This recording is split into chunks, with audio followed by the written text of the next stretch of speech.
So I've just got back from one of my craziest competitions I've ever been to, and it's definitely not what you think. Alright, it's about 7 AM at the moment, and usually I wouldn't be getting up this early, but this is quite an interesting competition. It's a little bit different from usual. We got an FMC competition today. If you don't know what that is, let me explain. There's different kinds of competitions, but there's ones with the regular events like 3x3, 2x2, Pyraminx Cube, you know, events with puzzles that people know, a lot of people can solve, and try to do fast. And then there's other types of competitions where you do the complete opposite. These are called FMC competitions. Now FMC is an event which can be in other competitions, but a lot of the time FMC is its own sort of thing. What FMC stands for is Fewest Moves Challenge, or Fewest Moves Cube. And basically everyone at the competition has an hour to find the shortest amount of moves to solve the cube. So you get your cube, you're messing around with it, and you follow the scramble that they give you, and you have to find the shortest amount of moves. Now I'm not amazing at this event because I don't know much advanced techniques, but what made this competition crazy is that there wasn't only one attempt, and there wasn't only one attempt of an average either. This FMC competition had 3 rounds, meaning there was a first round, a second round, and a final, which if you remember, FMC, each attempt goes for 1 hour. So that's 3 rounds with 3 attempts, meaning 9 solves, and 9 hours of writing down, looking at the same cube. Now because of this competition went for 13 hours straight. 13 hours straight of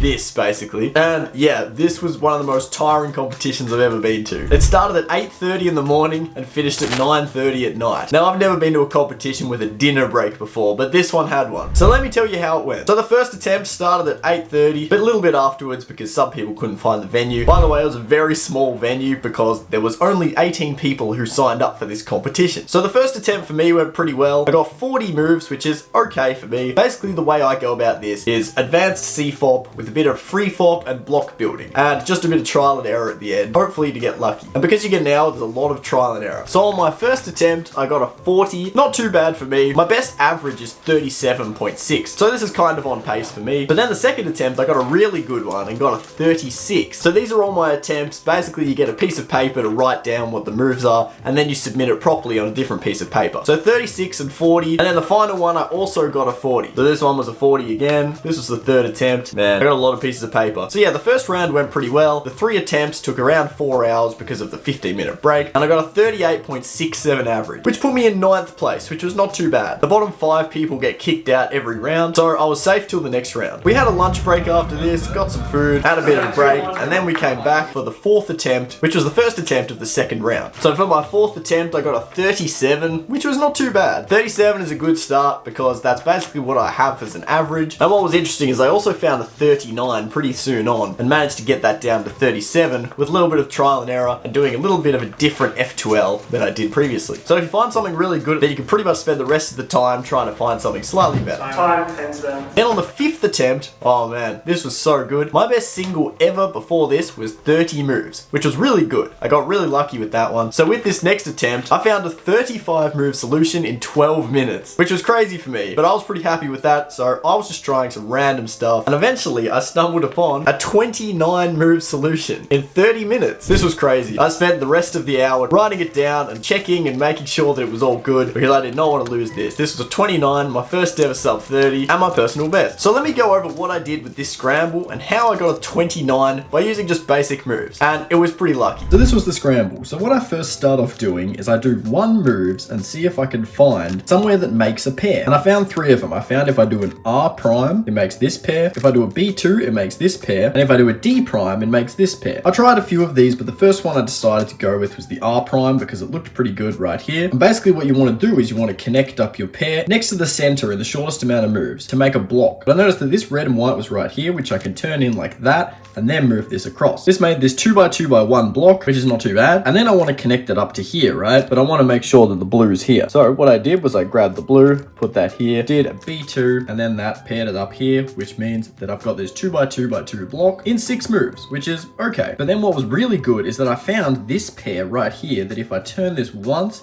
and then connect it up to this with an L2 like that, I can make a block of a 2x2x3 in 9 moves, which is really, really good. And then what I also noticed, there was this really easy red case where the pair was already made. I turn this like that, pair up this one, and then bring that back down. That makes F2L -1 with an already solved edge. Now I tried a lot of cases to try and finish this. So this is the corner and this is the edge I want to do. I did this where I did a sledgehammer like that, which pairs them up, which means if I bring this across and solve it just like that, it makes a soon. And not just any soon, but this is a perfect soon with a parallel skip.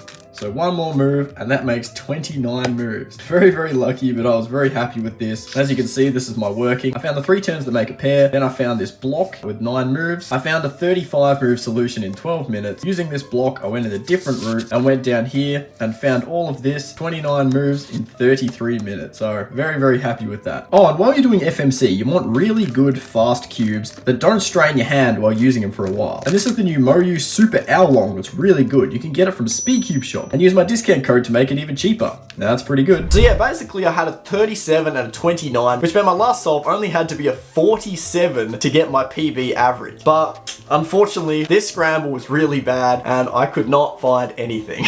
So I actually DNF'd. I ended up finding like a 50 move solution that ended up with like a G perm at the end, and I just couldn't write it down in time and ended up writing down my solution wrong. So that was DNF'd, which unfortunately means my average was also a DNF. So I ended up coming 11th in this round with a DNF average, but there was a couple of other people that DNF'd, and also there were some people that dropped out and decided to go home after 6 hours competing already, which meant that I got into the finals. So I was pretty happy with that. So I got to do 3 more solves. So then on to the finals, which meant the last 3 hours. We did the 7th attempt. I managed to get a 46, which isn't great, but you know, I was just happy to get any solution because this scramble was terrible. We were all getting pretty tired at this point because it was around 10 hours into the competition already, and it was already starting to get dark. But then on the 8th attempt, this was really interesting. There was a really good yellow cross that was pretty good for me because I sort of do C-fob with block building, so it was a good start for me. However, some of the more advanced people who use a method called EO or edge orientation were telling me that edge orientation was already solved, which is a really lucky scramble because this like never happened. So the first step is to get edge orientation. Basically, it's luckier than getting an entire cross solve. But that's beside the point. No one actually got anything that good because the continuation after that was terrible. I mean, the best solve on that one was 21, which was still pretty good. But anyway, I got a 40 on this scramble because it was pretty good. But basically, I knew that I wasn't going to get a PR average. So I was trying to go for the single, and with 1 hour left and a final attempt, 13 hours in, I got a 37. So not too bad. I got a 41 average. It was actually the worst average, but I came 3rd last because 2 people DNF'd, and that was done.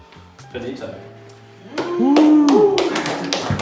Yeah. So yeah, all of these attempts, after 13 hours, I was so tired. My eyes were starting to glitch out a bit. I couldn't even read my own writing. And the scrambles were taking so long to do. I was so done. Looked outside and it was already dark. But it was a great competition. It was really fun. I think everyone had a lot of fun, but it was very tiring. So yeah, I don't think I'm going to do a competition like this in a long time because I've never even had 2 rounds, let alone 3 of FMC before. Let me know, would you ever do a competition like this? And what's your best FMC result? I'd love to know. But anyway, thanks for watching, guys, and I'll see you in the next one. Cheers.